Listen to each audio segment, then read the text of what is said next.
82岁的李增寿是云南省洱源县人，他每天都会去学校门口摆摊卖玩具。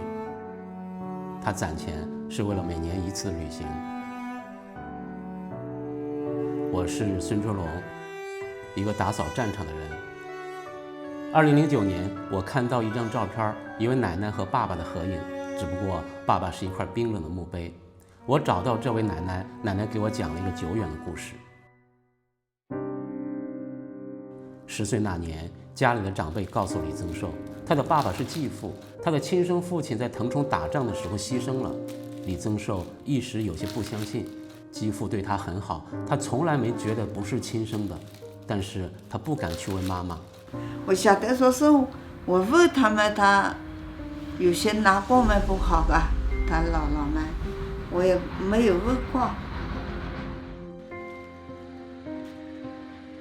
最后嘛，我父亲去世了3年嘛，我母亲就留着这张照片嘛。她说：“你父亲是这个，今后有机会嘛去找找你父亲哦。”照片上的人名叫李继渊，一身戎装，年轻帅气。那年李增寿已经60岁了。对于生活在滇西农村的李增寿来说，要凭这一句话找到爸爸几乎没有可能。他找遍了村里的老人，仅获得一丁点信息。他的爸爸是中国远征军36师的一位军官，上过黄埔军校。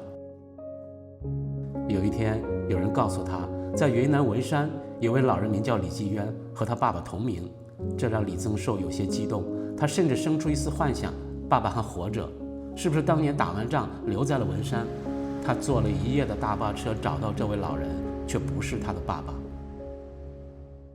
就在一筹莫展之际，又有人提供线索，在洱源县江登村有位名叫李文坤的老人，当年是中国远征军。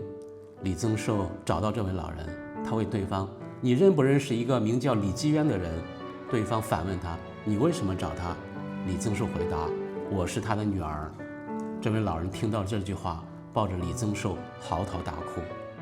我们去找他们，他说：“小里有你一个姑娘，我怎么不知道？他也不知道我们住在这里。”李增寿说，爸爸当兵走的时候，他还没有出生，或许爸爸不知道他还有这个女儿。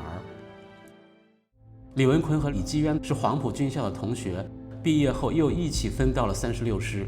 1944年5月11日，中国远征军发起滇西大反攻，36师参与了仰攻高黎贡山的战斗，李文坤脚部受伤。李继渊来看他的时候，告诉他：“明天我就要去打腾冲了，如果我死了，请帮我收尸。”仅仅几天后，李文坤得到消息，李继渊在象窑墙的战斗中阵亡。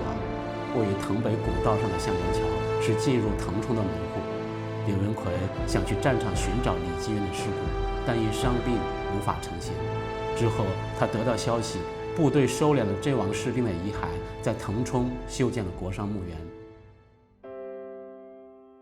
2009年4月22日，65岁的李增寿来到国殇墓园，在国殇墓园的山坡上有3000多个阵亡将士的墓碑，他一块碑一块碑地找，突然他看到了爸爸的名字，他扑通一声跪在墓碑前放声大哭，他哭喊着：“爸爸，你知道吗？你还有一个宝贝女儿。”我找到我父亲的时候，我母亲已经去世3年了，我太后悔了。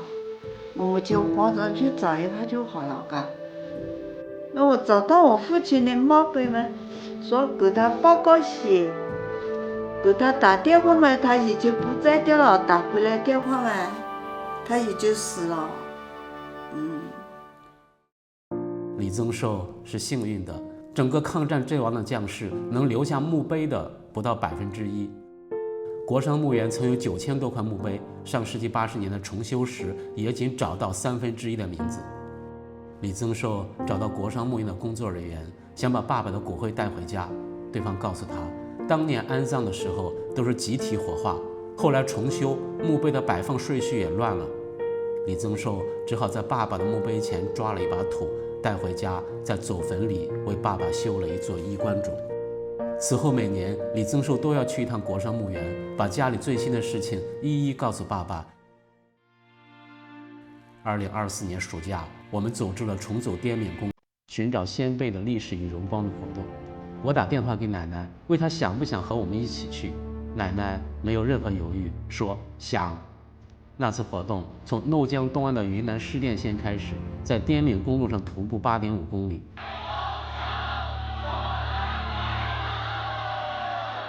参观汇通桥和松山抗战遗址，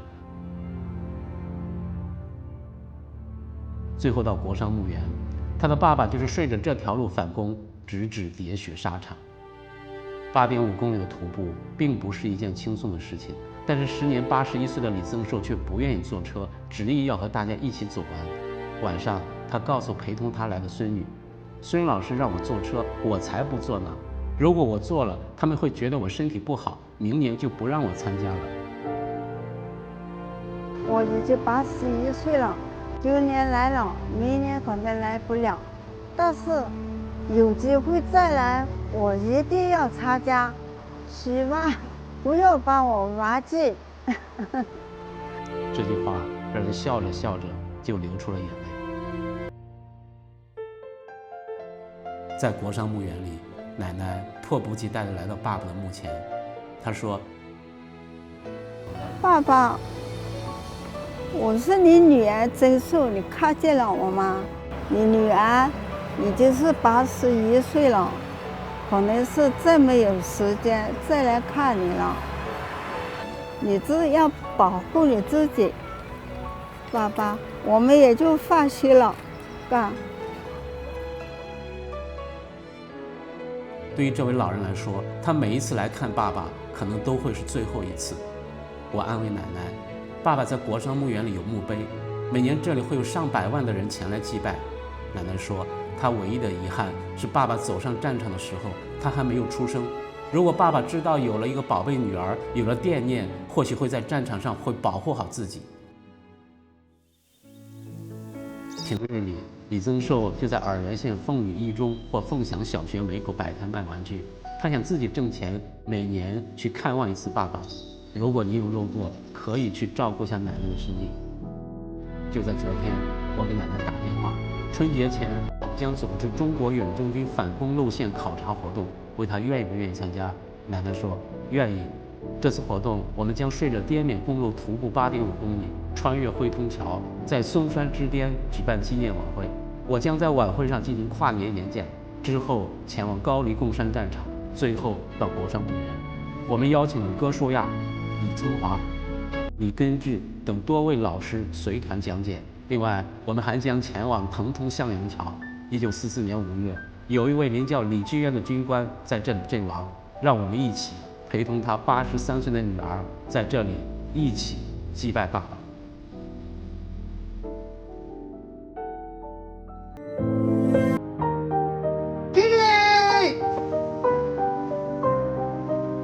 我们找到了他的帽徽。我爸爸临终之前心心念念的就是我的姨姨。2天来回家了。